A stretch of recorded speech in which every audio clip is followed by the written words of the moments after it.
Well, Pensions Minister Laura Trott is here. Good to have you on the programme today. So Rishi Sunak has said the march planned for Saturday, the 11th of November, is provocative and disrespectful. Do you think it is?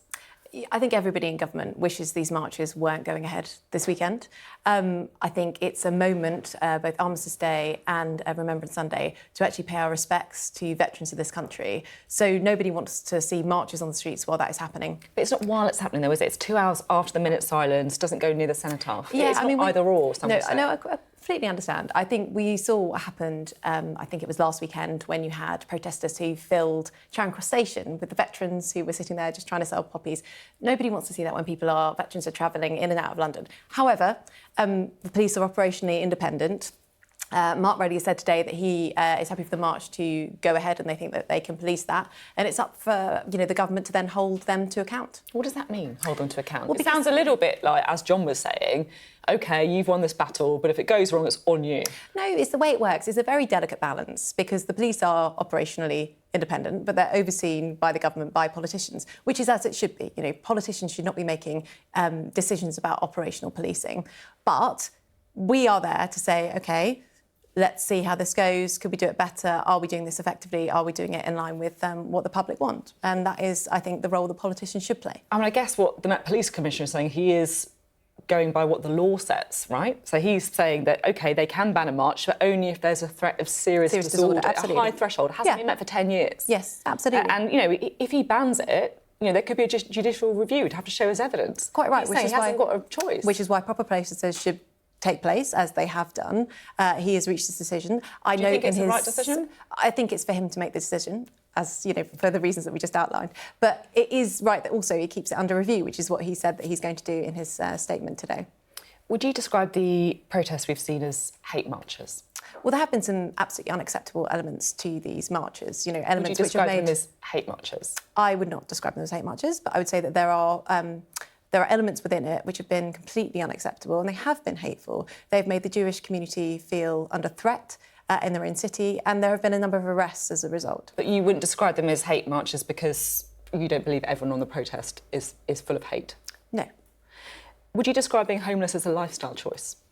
I think what's important with this is that everybody wants homeless people to have a roof over their head. That's been the entire Would you describe being homeless as a lifestyle choice? No, I wouldn't.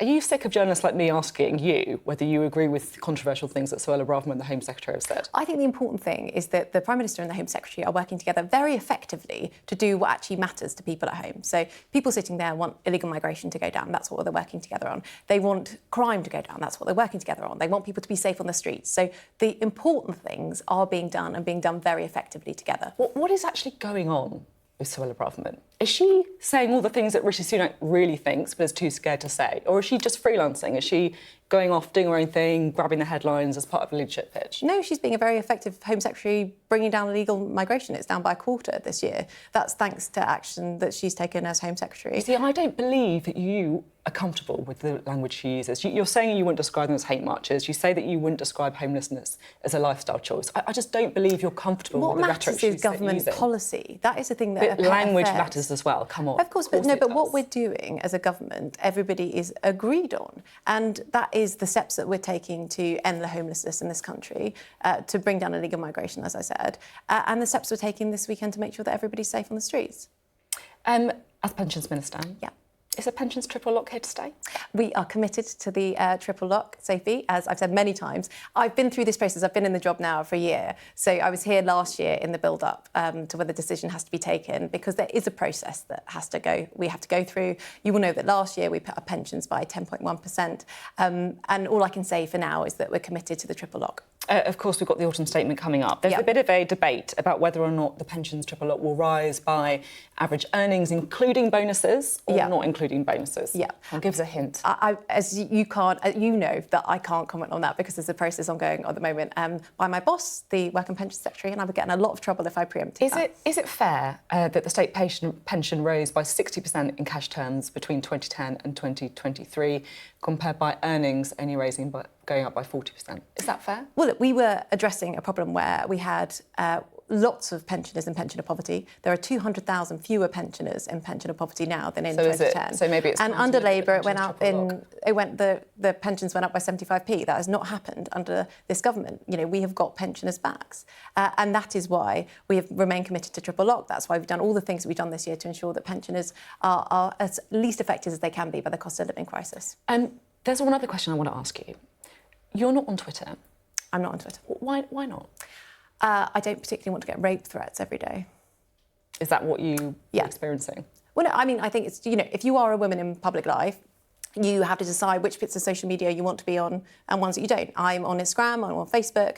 I use those very effectively. I don't use Twitter for that reason. Do you think that it's a malign influence on our politics? I think it can be, particularly for women, yeah. And people are perhaps running for MPs? Or...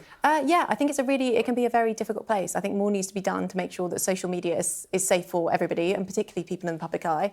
I've seen what you get. It's horrible. It's really horrible, and it shouldn't happen. And actually, a lot of what we're doing in terms of the online safety bill will go some way to addressing that, and I think that's really important. OK, it's been interesting to talk. Thank you very much. Thank you. Laura Trott there.